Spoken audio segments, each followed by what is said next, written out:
The Mission Impossible franchise is an interesting case study. It's one of the few times a series of movies actually got better past the first 3 installments. Everything Ghost Protocol onward has been amazing. That's really impressive. This easily could have turned into a Fast and Furious type of situation, but Tom Cruise wasn't about to let down Lord Xenu. His enthusiasm for filmmaking shines through in all of his movies.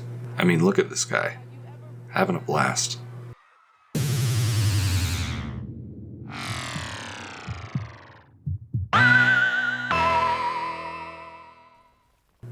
Dead Reckoning Part 1 has the highest stakes ever seen in a Mission Impossible film. That's certainly saying something considering the past movies. There is a super sophisticated sentient AI that is attempting to control the world. It's wreaking chaos across the planet and every major power wants to get their hands on it.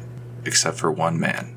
One kind of short, eccentric man. It's me! Tom Cruise! I'm happy to say this is a good Mission Impossible film, but I did enjoy the last 3 entries more. That's not necessarily a bad thing. The MI series has come out with some heat over the past decade. This movie could be dead last when it comes to recent Mission Impossibles, and still be fantastic.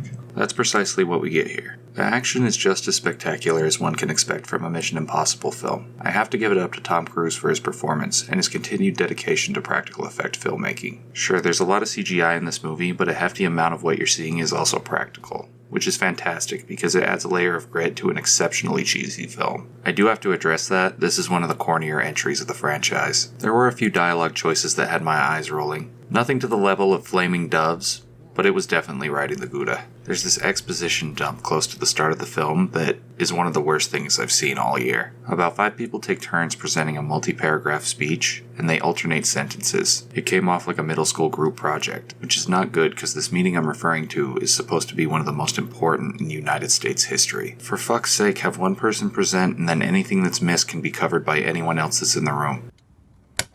That was easy.